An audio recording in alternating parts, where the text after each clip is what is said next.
عليم من الشيطان الرجيم بسم الله الرحمن الرحيم السلام عليكم ورحمة الله وبركاته الفاتحة أعوذ بالله من الشيطان الرجيم بسم الله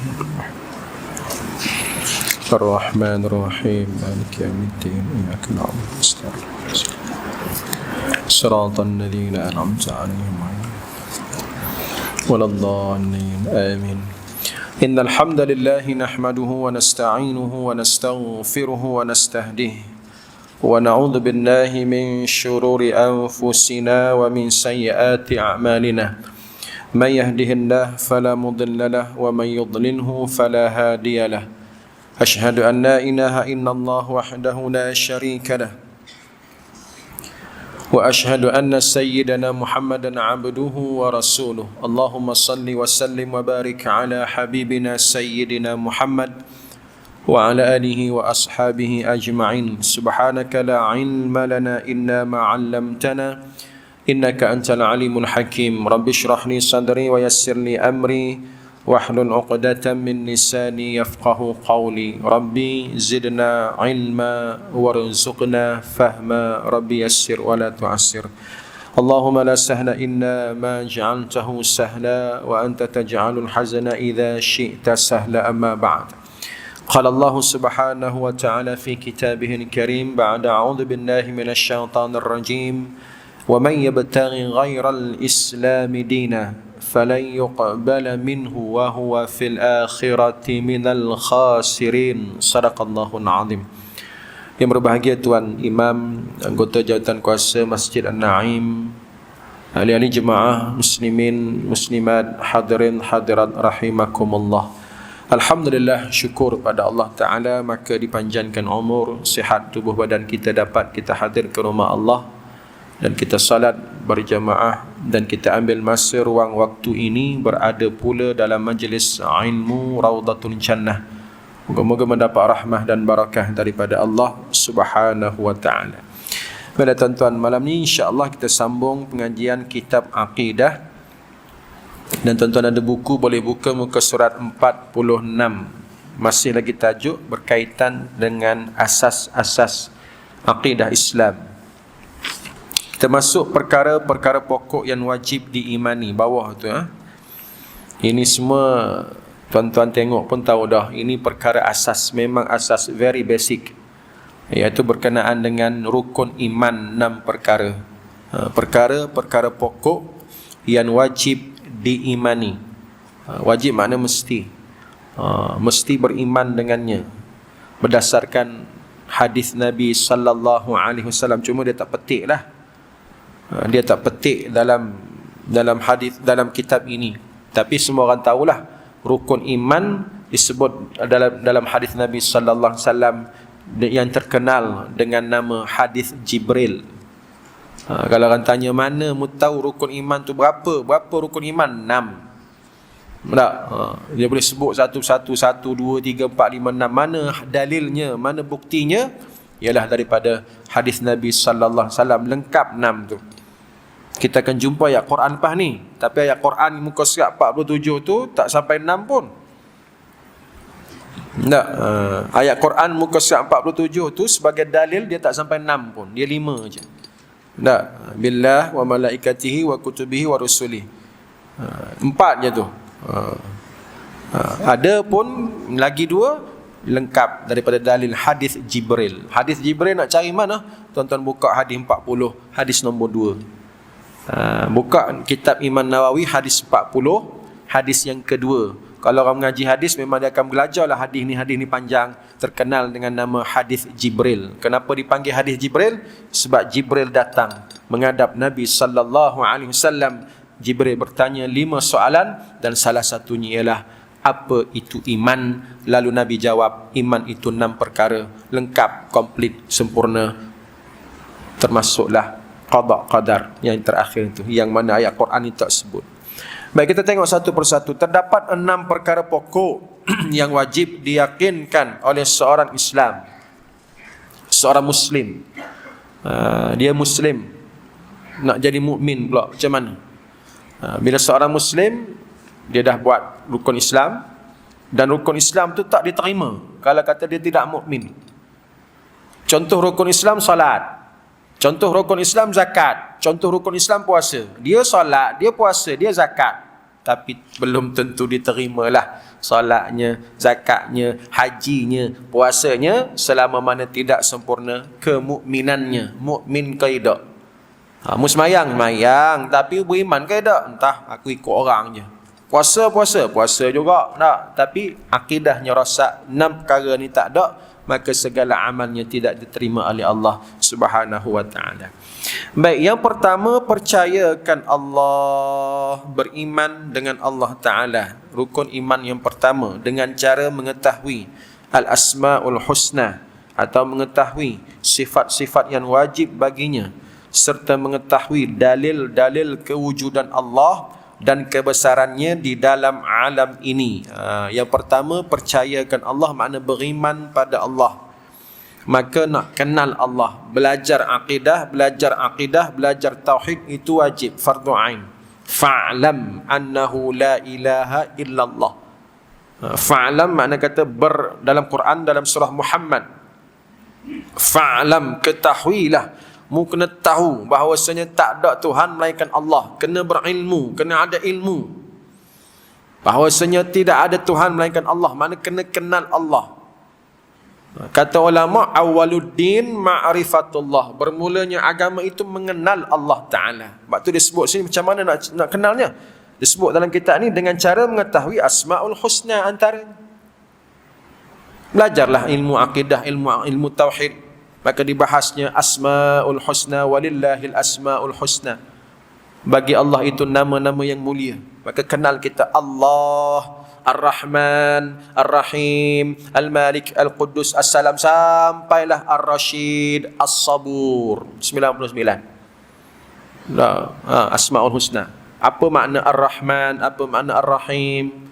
Sifat Allah Ta'ala, nama Allah Ta'ala. Atau mengetahui sifat-sifat yang wajib baginya. Belajar pula sifat 20.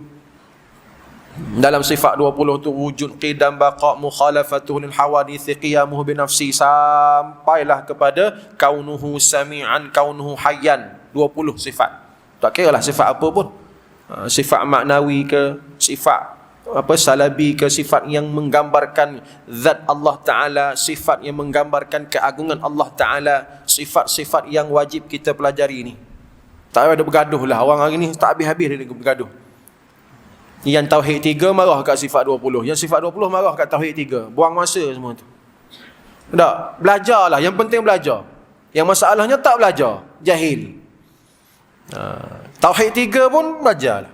Rububiyahnya, uluhiyahnya, asma' wa sifatnya. Saya bahas baru je hari Isnin lepas di surah An-Nur, Taman Indah Jaya. Kitab Akidah Ahlus Sunnah wal Jamaah.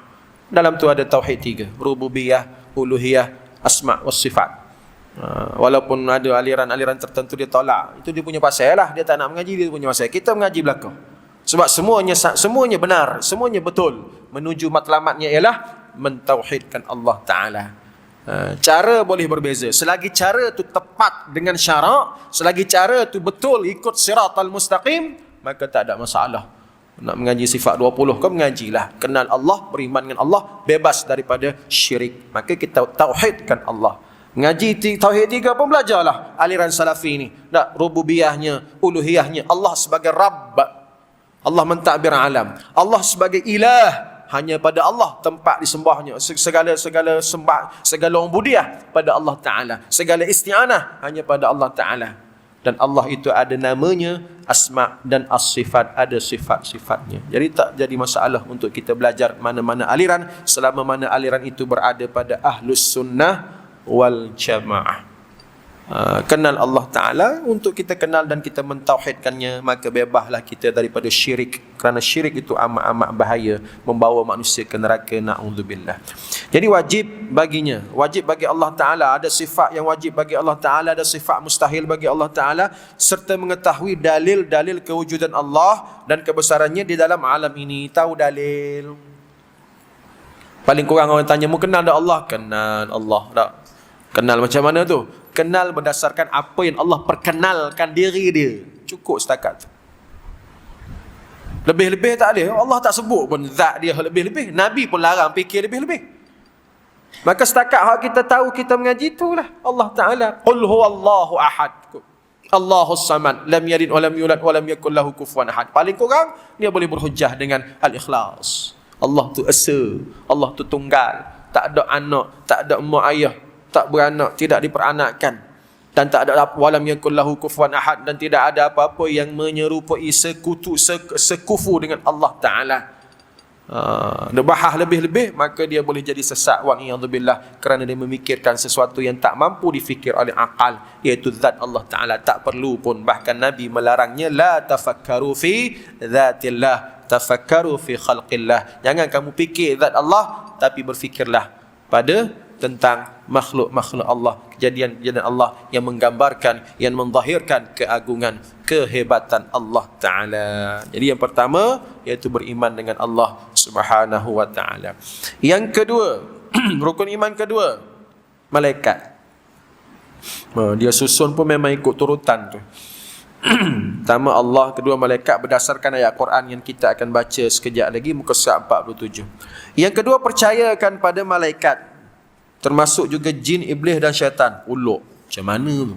Tengok dalam kurungan tu, iaitu percaya kewujudan makhluk-makhluk, makhluk-makhluk yang ghaib ni. Sebab tu termasuk juga jin, iblis dan syaitan. Percaya pada dia, bukan percaya adanya jin, percaya adanya malaikat, percaya adanya iblis dan syaitan. Tu lain sikit. Percaya pada iblis dan syaitan bukan percaya pada janji-janji dia, tak.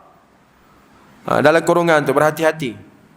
Termasuk juga jin, iblis dan syaitan. Jin, iblis, syaitan ni dari persamaan dia apa? Jin, iblis dan syaitan. Kana minal jin fa fasaqa an amrabbih. Iblis, syaitan ni daripada jin. Cuma iblis, syaitan ni spesies dia hak kafir, hak ingkar. Jin ada hak beriman. Kalau kata syaitan iblis, tak ada beriman. Kalau dia beriman, dia tak panggil setan lah bang. Tak. Ada. Oh, ni setan ni. Ni iblis ni. Tapi kita boleh berkawan dengan dia sebab dia mukmin. Tak. Mana ada? Tak ada. Tapi kalau jin, ada yang mukmin. Dan Allah sebut dalam Quran, jin ada ahli neraka, jin ada ahli syurga, kerana mereka itu mukallaf. Dalam surah Al-Kahfi sebut, kana minal jin fa fasaqa an amri rabbih. Allah kata wa idh qala Allah memerintahkan usjudu li Adam, sujudlah pada Adam. Fasajadu illa iblisa, maka bersujudlah malaikat sujud pada Adam. Hak tak sujudnya ialah iblis. Kana minal jin. Dia orang ni bukan dia orang, dia bukan orang mereka ni daripada kalangan jin, dicipta daripada api, tetapi mereka tidak beriman, namanya iblis dan syaitan. Bila kita percaya pada malaikat, percaya kepada kewujudan malaikat dan percaya kepada sifat-sifat malaikat yang Allah sebut dalam Quran, dengan pengakuan bahawa mereka berada di sebalik alam biasa yang kita dapati ini, dan berlainan pula kejadiannya dengan kejadian manusia. Dengan pengakuan bahawa mereka berada di sebalik alam biasa, bukan alam zahir kita. Bukan alam zahir kita ni. Tak nampak malaikat. Kalau nampak lah ramai berbenar lah ni. Kan malaikat suka majlis ilmu, bukan setakat hadir majlis ilmu. Malaikat mendoakan kepada ahli-ahli majlis ilmu, diampunkan dosa dia. Cuma tak nampak lah. Kalau nampak ramai berbenar lah. Tak. Dan kerana apa tak nampak? Kerana berada di alam, bukan kerana bahawa mereka berada di sebalik alam biasa. Alam kita alam biasa, nampak zahir ni. Di sebalik itu kita tak nampak. Yang nama alam ghaib, alam jin, alam syaitan, alam iblis, alam malaikat, alam makhluk-makhluk ghaib itu Allah tidak zahirkan pada kita, maka tak nampaklah kita. Dan mereka pun berada pada alam mereka. Sebab tu kalau malaikat jenis tak makan, tak minum, pelik apa alam dia macam tu. Kita alam manusia. Manusia tak makan, tak minum, adat kata matilah. Adat kata tak berlaku, tak mungkin lah macam tu boleh tak makan, tak minum. Tapi alam malaikat tak, dia boleh terbang, dia boleh berada di arash, Dia boleh berada di mana-mana tempat dalam tempoh yang sekejap. Itu alam dia. Jangan kita ukur dengan alam kita. Maka beriman dengan malaikat, adanya malaikat. Siapa kata mana ada, tak ada malaikat, dia boleh jadi kufur lah. Maka tidak lengkaplah iman dia kepada malaikat. Tak ada malaikat, kata dia. Tidak wujud malaikat. Tak percaya ke malaikat, bohong lah. Allah, apa dah duk cerita malaikat ni dengan sayap 600 sayap. Jibril ada 600 sayap. Jibril dengan sayapnya dicipta. Disebut di sini apa dia? Berlainan pula kejadiannya. Kejadian malaikat daripada cahaya. Syaitan iblis pun berlainan pula kejadiannya. Iblis, syaitan, jin daripada api. Alam dia dicipta daripada api. Alam malaikat dicipta daripada cahaya. Alam kita dicipta daripada tanah. Maka segala apa alam, semua alam tu pemiliknya Allah Ta'ala. Sebab tu disebut Alhamdulillahi Rabbil Alamin. Tuhan, Rabbi, makna Tuhan kepada alam. Alam apa pun. Alam jin ke, Allah lah Rabbilnya. Alam manusia, Allah lah Rabbunnya. Alam malaikat ke, itulah Allah Ta'ala Rabbil Alamin. Alam apa pun, semua berada di bawah kekuasaan Allah Subhanahu wa Ta'ala. Jadi percaya malaikat, dia dibahas macam tu. Dalam kitab-kitab lain disebut sifat malaikat. Dia detail lagi lah nama-nama malaikat yang wajib kita kenal 10 tu lah. Jibril, Mikail, Israfil, Rakib, Atid, Malik, Ridwan, tu semua sekali hak kita dah hafal zaman sekolah rendah tu. Dan juga disebut tentang apa namanya sifat malaikat, antaranya la ya'sunallaha ma amarahum wa yaf'aluna ma yu'marun. Malaikat ni maksum.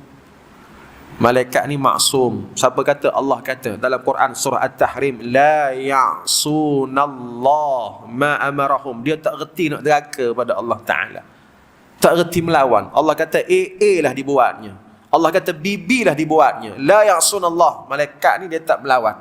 Ma amarahum, apa hak diperintah pada dia. Wa yaf'aluna ma yu'marun, dan dia akan buat apa sahaja, segala perintah Allah Ta'ala. Maka disebut malaikat ini maksum. Sebab tu orang tua kata apa? Nak mu ni apa kata? Orang apa? Kita kata baik macam malaikat. Baik macam malaikat. Kerana malaikat itu maksum. Tidak melakukan dosa. Allah buat dia ni tak reti buat dosa.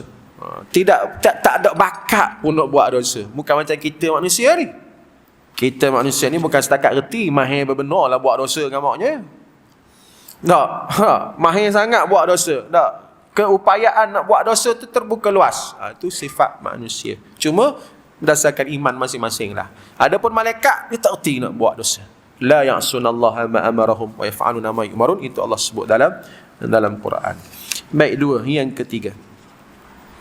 ketiga wa kutubihi, beriman kepada kitab-kitab yang diturunkan oleh Allah kepada rasul-rasulnya, yang diterangkan di dalamnya perkara-perkara yang benar dan yang salah, perkara-perkara yang halal dan yang haram dan lain-lainnya. Yang ketiga ialah pokok kepada iman, rukun iman itu ialah percaya kepada kitab-kitab.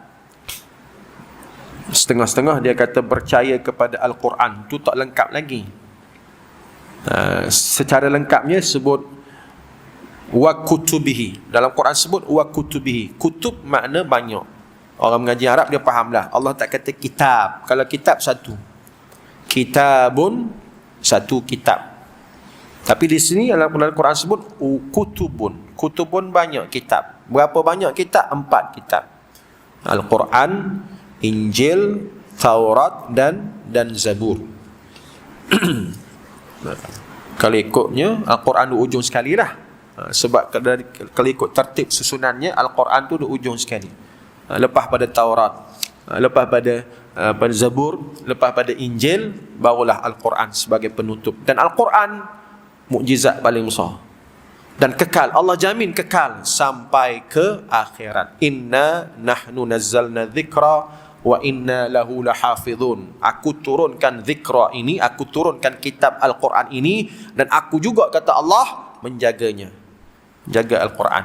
Sebab tu kekal sampai hari ini, bahkan sampai kiamat. Tak ada siapa-siapa boleh mengubah, tak ada siapa-siapa boleh menghilang, melenyapkan Al-Quran. Tidak sebagaimana kitab-kitab lain. Injil, tuan-tuan nak cari mana Injil hari ni? Kalau ada nak beli kat kedai, tolong beli saya sekali. Nak juga baca. Tapi nak cari tak ada dah. Yang ada Bible. Macam apa? Seminggu dua kan heboh penggunaan kalimah Allah Ta'ala. Kristian pun nak guna juga. Maka orang pun viral lah. Diviralkan, ditularkan video. Lama dah ni. Almarhum Allahyarham Tuan Guru Datuk Dr. Harun Din mengatakan pasal apa Kristian beria sangat nak gunanya. Tak, dalam Bible tak ada pun Allah Ta'ala. Hanya sebut God sahaja. Itu cerita lain lah, saya tak nak ulah benda tu. Cuma nak ceritanya keaslian, ketulinan Al-Quran dijamin oleh Allah Ta'ala berbanding dengan kitab-kitab lain yang diselewengkan. Injil udah jadi Bible, Old Testament perjanjian lama, New Testament perjanjian baru. Itu kerja-kerja jahat tangan-tangan manusia yang Allah ceritakan dalam Al-Quran. Tak apalah kita ketepikan Bible semua tu. Yang penting 4 kitab kita tahu, kita kenal, iaitu Taurat, Zabur, Injil dan Al-Quran. Percayakan kitab-kitab yang diturunkan oleh Allah kepada Rasul-Rasulnya yang diterangkan di dalamnya. Apa benda dalam tu? Apa benda dalam kitab-kitab tu? Perkara-perkara yang benar dan yang salah. Al-haqqu wal-batin. Mana hak, mana batin. Sebab tu salah satu nama Al-Quran Furqan. Salah satu nama Al-Quran. Nama Al-Quran ni banyak. Al-Quran pun kita panggil juga, Al-Kitab pun kita panggil juga, Al-Zikru pun kita panggil juga. Apa lagi nama-nama Al-Quran? Salah satunya ialah Al-Furqan. Bahkan dalam Quran ada surah Al-Furqan. Apa makna Al-Furqan? Pembeza. Yang membezakan sesuatu tu, sama ada benar ke hak. Benar ke hak pula. Benar atau batil, hak atau batil. Yang membezakan halal dan haram. Yang membezakan mana dosa, mana pahala. Yang membezakan mana Allah redha, mana Allah murka. Yang membezakan mana ke syurga, mana ke neraka. Itu yang ada dalam Al-Quran. Sebab tu kena mengaji Quran, kena faham, kena mengaji tafsir, kena tadabbur, menghayati isi-isi Al-Quran. Jangan duk mengaji tajwid je. Bukanlah mengaji tajwid itu tak elok, tapi itulah kadang-kadang kaum Melayu kita ni tajwid sampai ketua. Duk ulang benda sama, idgham izhar, idgham izhar. Isi Al-Quran tak faham pun rugi. Kerana dalam Al-Quran itu mengandungi keterangan-keterangan yang benar dan yang salah, yang hak dan yang batil. Ada apa lagi dalam tu? Hukum hakam, perkara-perkara yang halal dan perkara yang haram. Sebab tu kalau dia petikai isi Quran, maka tak berimanlah dia dengan nombor 3 ni. Tak luluhlah dia dengan nombor 3 ni. Dia pertikaikan hukum faraid dalam Quran. Apalah faraid dalam Quran? Kan panjang lebar dalam surah An-Nisa. Tuan-tuan buka surah An-Nisa, kan ada panjang disebut hukum hakam faraid. Tiba-tiba tak boleh terima hukum faraid. Tak setuju hukum faraid sesuai zaman Nabi. Dia semayang juga, katakanlah dia semayang, siap pergi Mekah lagi, umrah haji. Tapi tak ada apa. Dah nombor 3 ni tak luluh. Semayang pun tak jadi apa, zakat pun tak jadi apa, puasa pun tak jadi apa, umrah haji pun tak jadi apa, tak ada nilai di sisi Allah Ta'ala kerana rosaknya iman, kerana pertikaikan hukum hakam dalam Al-Quran. Termasuk contoh tadi orang duk pertikai faraid. Tak puas hati dengan pembahagian harta pusaka si mati, anak perempuan dapat banyak tu, anak lelaki dapat banyak ni, isteri dapat itu, suami dapat ini, kematian, macam-macam lah, tak puas hati. Katanya hanya sesuai zaman Nabi SAW. Atau apa sahaja hukum hakam dia pertikaikan, maka rosaklah iman dia, batallah akidah dia. Curi potong tangan, tak setuju. Zina sebab semua itu bukan kata ulama. Ada hak jenis jahil lagi, dia kata ulama buat peraturan tu. Ni punya jahil, bapak jahil. Ulama mandai-mandai kata dia. Ulama mandai-mandai nak motong tangan pencuri. Ulama mandai-mandai nak sebak 100 kali pencuri. Nampak sangat jahil tak mengaji Quran. Terang-terang dalam Quran tu ada sebut tak, pencuri potong tangan, penzina belum kahwin disebat 100 kali. Tak puas hati juga dia pertikaikan, maka dia rosaklah iman. Rukun iman ketiga tak luluh lah. Dan barang dia ingat, walaupun 1 tak luluh, yang lagi 5 pun tak jadi apa juga. Sebab rukun iman ni dia komplit, dia datang dalam bentuk package. Bukan kata tak apalah ustaz, saya nombor 3 je tak luluh. Saya nombor 3 je, saya tak beriman Quran, lagi 5 ustaz, beres. Dah. Dia bukan matematik macam tu. Dia bukan macam matematik logik akal, bukan. Ni akidah ni, mu gagal satu maka gagal segala-galanya bab berkaitan dengan i'tiqad dan iman kepercayaan. Jadi jelas beriman dengan Al-Quran, dengan kitab-kitab termasuklah Al-Quran kita umat Muhammad sallallahu alaihi wasallam, termasuklah isi-isi dia, apa yang terkandung di dalamnya semua kita terima. Satu perkataan pun tak boleh, jangan kata satu perkataan, satu huruf pun kalau ada ditolaknya wal iyadzubillah, maka dia boleh merasakkan akidah dan dia boleh jatuh kufur murtad wal iyadzubillah. Baik, seterusnya yang keempat. Yang keempat disebut warusulihi. Percaya kepada rasul-rasul. Sama juga dalam ayat tu disebut rusul, ya, bukan rasul. Bezanya bari hatah dengan depan je. Ni bahasa Arab kena hati-hati. Tak, bezanya bari hatah dengan bari depan je. Kalau bari hatah, rasul seorang, beriman dengan rasul seorang je lah. Tak komplit lagi, tak sempurna, tak lengkap, tak luluh. Hanya beriman dengan seorang rasul sahaja. Katakanlah aku beriman dengan Muhammad sallallahu alaihi wasallam, nabi aku je. Hak lain tak percaya, tak lepas juga. Sebab tu disebut sini ialah beriman dengan rusul. Dalam kitab Arab sebut rusul baris depan, rusul, dan dibuang waw kat ujung tu, ejaan dia ra sin lam dengan berbaris depan. Makna kata ramai, jamak. Beriman dengan semua rasul-rasul, termasuk juga nabi-nabi. Percayakan rasul-rasul, termasuk juga nabi-nabi. Termasuk nabi lah, makna kata yang bukan rasul pun. Sebab yang bukan rasul, ya betul lah. Sebab rasul ni, semua rasul itu nabi, tapi tak semua nabi itu rasul. Itu dia punya kaedahnya. Kalau kata rasul, automatik dia nabi. Tapi kalau kata nabi, tak semestinya rasul. Contoh Nabi Idris alaihi salam, kata ulama, sebahagian ulama kata dia bukan rasul sebab dia tidak ada umat. Adam alaihi salam pun kata ulama, Nabi Adam alaihi salam pun kata ulama, dia bukan rasul, dia nabi. Rasul pertama ialah Nabi Nuh alaihi salam. Bila kata rasul, memang automatik dia merangkap nabi. Bila kata rasul, memang dia tu nabi lah. Dia angkat nabi, diangkat darjatnya kepada rasul. Tapi ada nabi sekadar nabi, tetapi bukanlah dia tu rasul. 25 nabi dan rasul itu. Kenapa 25? Mana datang 25 tu? Mudah. Mana datang 25? Mana datang 25 tu? 25 tu ialah yang disebut dalam Al-Quran. Nabi-nabi yang disebut dalam Quran, nama terang disebut. Ada nabi tapi tak sebut dalam Quran, maka tak termasuklah dalam 25 tu. Contoh Nabi Khidir. Tak, Nabi Khidir alaihi salam, ceritanya ada, nama tak disebut. Cerita ada ceritanya, surah Al-Kahfi. Nabi Musa berjalan dengan Nabi Khidir. Tak, Nabi Musa tengok pelik benar, Khidir ni budak kecil pun dibunuhnya. Apa khaja Khidir ni ditebuknya kapal. Karamlah tebuk kapal. Tu cerita ada dalam surah Al-Kahfi.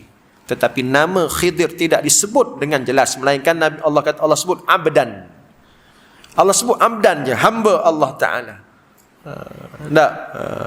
Hamba sahaja, maka ulama tidak memasukkan Khidir ke dalam 25 Nabi dan Rasul, kerana namanya tak disebut dalam Al-Quran.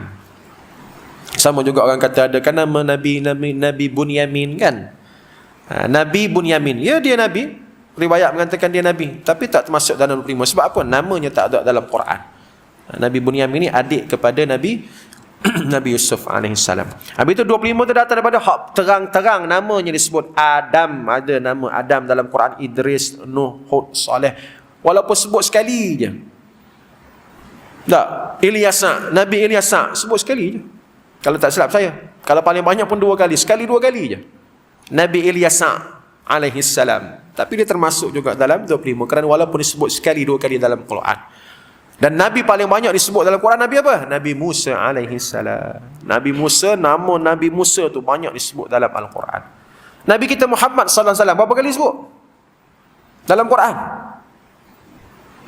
Siapa tahu? Betul RM10. Mudah. Kata umat Nabi.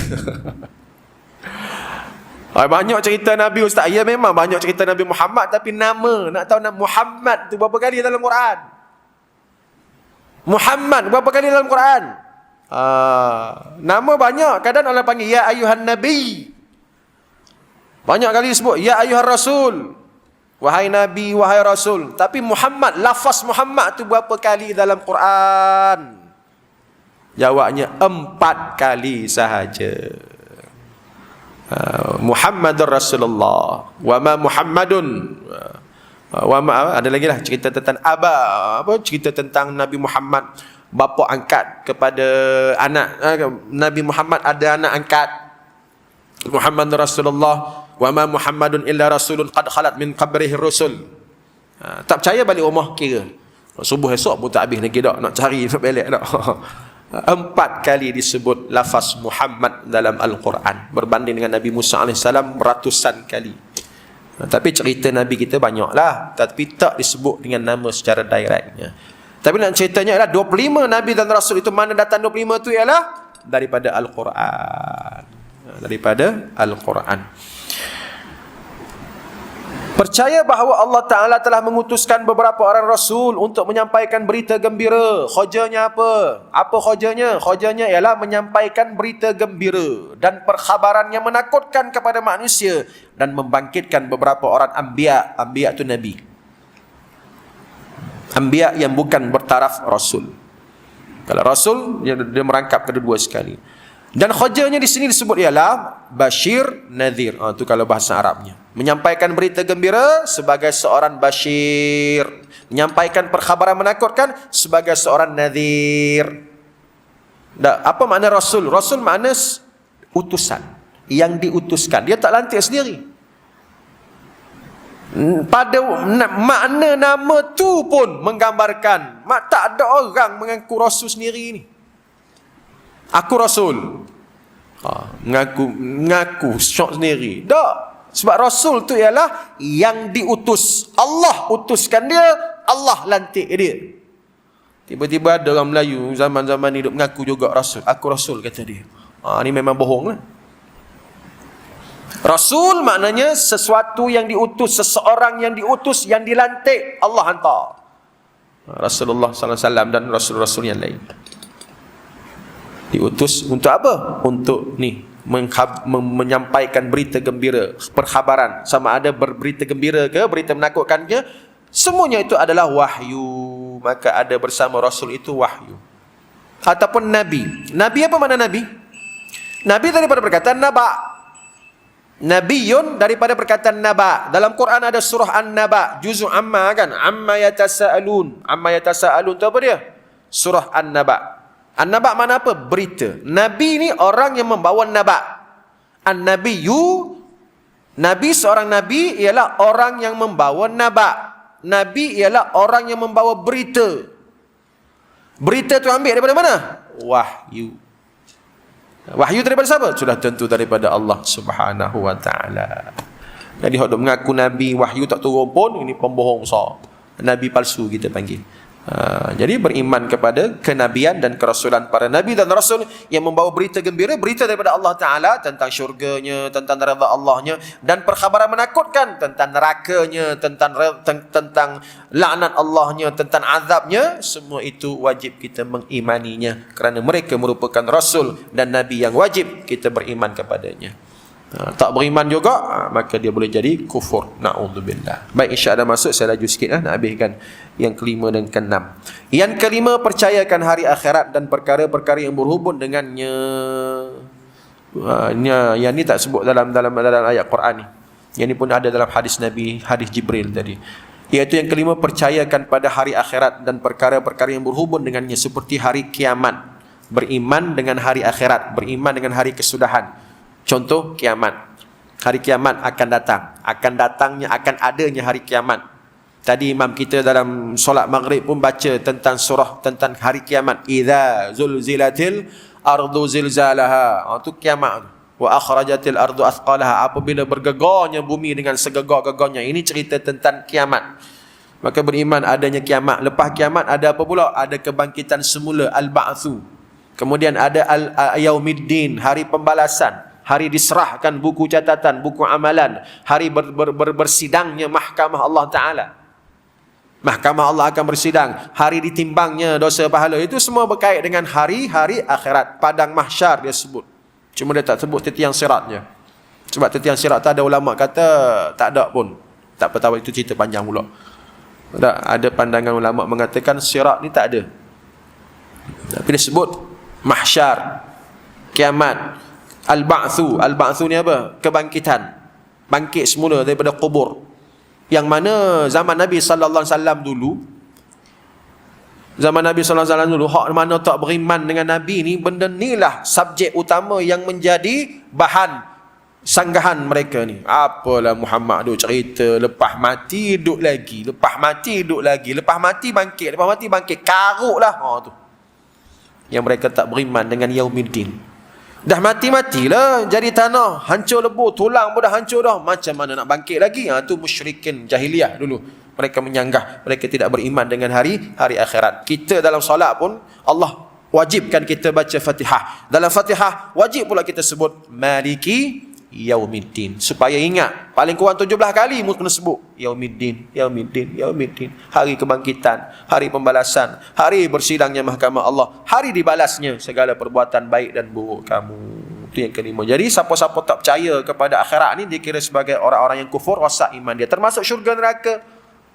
Orang petikai syurga, aku tak percayalah syurga. Buat apa nak percaya ke syurga? Bukan rukun iman pun. Dia kata tak ada pun dalam 6 perkara rukun iman syurga neraka. Tak, dia pun kira 1, 2, 3, 4, 5, 6. Nama tak sebut pun syurga neraka. Tu jenis jahil, tak faham. Rupanya yang kelima merangkumi syurga neraka. Percaya pada akhirat, percaya juga kepada situasi di akhirat, iaitu syurga dan neraka Allah Ta'ala. Baik, yang terakhir, yang kena penutupnya, iaitu percaya kepada qada dan qadar. Percaya kepada qada dan qadar Allah Ta'ala, ketentuan dan ketetapan Allah Ta'ala, iaitu percayakan bahawa Allah telah meluluskan ketetapan peraturannya ke atas sesuatu di dalam alam ini pada azali lagi. Apa mana azali? Apa mana azali? Sejak azali lagi. Sejak azali. Azali lawan dia abadi. Abadi tak ada pengakhiran, azali tak ada permulaan.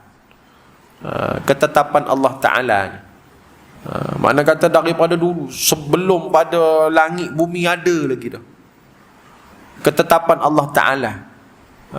Maka ditetapkan kepada kita segala ketentuannya. Sebab tu orang yang beriman dia tenang je. Dalam hadis ada disebut, dalam hadis riwayat sebut kandungan suhuf Musa, Nabi Musa alaihi salam kan. Tuan-tuan baca sabbihisma rabbikal a'la alladhi khalaqa fasawwa, ayat terakhir suhufi Ibrahim wa Musa. Suhuf Nabi Ibrahim dan suhuf Nabi Musa, lembaran-lembaran wahyu yang turun pada Nabi Musa alaihi salam. Apa isi dalam tu? Apa isi dalam suhuf Musa? Sahabat tanya Nabi sallallahu alaihi wasallam. Nabi kata antara isi dalam suhuf Nabi Musa ialah betapa peliknya manusia ni. Dia beriman dengan qada dan qadar, tetapi dia kecewa. Dia duk mengeluh, tak puas hati, walhal dia mengaku beriman dengan qada dan qadar. Nak ceritanya, orang beriman dengan qada dan qadar, dia akan sentiasa tenang, sangka baik dengan ketetapan Allah Ta'ala. Dah ditetap dah macam tu. Ya Allah nak uji aku, contoh. Tak apalah, aku redha. Maka mereka sentiasa tenang kerana balik kepada basic, back to basic, balik kepada asas, percaya kepada qada dan qadar, percaya bahawa Allah telah menuluskan ketetapan peraturannya ke atas sesuatu di dalam alam ini pada azali lagi. Barulah dia bagi ayat Quran ujung sekali itu, bawah tu ayat Quran yang menceritakan tentang rukun iman ini. A'udzubillahi minasyaitonirrajim. Amanar rasulu bima unzila ilaihi min rabbih wal mu'minun kullun amana billahi wa malaikatihi wa kutubihi wa rusulih. Rasul telah beriman, Rasulullah sallallahu alaihi wasallam telah beriman dengan apa yang turun padanya. Tak, wal mu'minun, orang beriman pun sama juga. Hak ikut Nabi, sahabat Nabi, pengikut-pengikut Nabi pun beriman juga. Kullun, semua mereka beriman dengan apa? Billah wa malaikatihi wa kutubihi wa rusulih. Mereka beriman dengan Allah, dengan malaikatnya, dengan kitab-kitabnya, dan beriman juga dengan rasul-rasulnya. Adapun lagi dua tak disebut, beriman akhirat dengan qada qadar, ada pada ayat lain dan ada pada hadis yang disebutkan tadi, iaitu hadis kedua dalam kitab hadis 40 tersebut. Wallahu a'lam bissawab. Cukup dah setakat tu tuan-tuan. Jadi kita sambung lagi lah perbahasan tentang qada dan qadar. Ada sikit tentang qada dan qadar itu kita sambung lagi pada pertemuan yang akan datang insya-Allah. Wallahu a'lam bissawab. Moga-moga apa kita baca, walaupun kita kata Allah ustaz, benda rukun iman lama dah mengaji zaman sekolah rendah lagi dah, tapi untuk mengingatkan lagi, bermuhasabah lagi, memantapkan lagi iman kita, tak salah kita ulang banyak kali untuk memastikan kita benar-benar berpegang dengan akidah yang sahih, dan mati kita semua insya-Allah mati dalam akidah yang sahih, rukun iman kita kekal sampai ke bila-bila pun. Tidak ada yang mencacatkan rukun iman kita insya-Allah. Wallahu a'lam bissawab. Aqulu qali hadza astaghfirullahal azim li wa lakum wa billahi taufiq hidayah. Assalamualaikum warahmatullahi wabarakatuh. A'udzu billahi minasyaitonir rajim. Bismillahirrahmanirrahim. Alhamdulillah, wassalatu wassalamu ala Rasulillah wa ala alihi wa ashabihi wa man wala. Allahumma ij'al jam'ana hadha jam'an marhuma wa tafarraqana min ba'dihi tafarruqan ma'suma. Allahumma arzuqna mutaba'atan nabi Muhammadin sallallahu alaihi wasallam awwalan wa akhiran wa zahiran wa batinan wa qawlan wa fi'lan wa ibadatan wa amalan salihan. Rabbana atina fid dunya hasanah wa fil akhirati hasanah wa qina 'adzaban nar. Sallallahu ala Muhammad wa ala ali Muhammad walhamdulillahi rabbil alamin. Kita tutup majlis tasbih kafarah suratul Asr.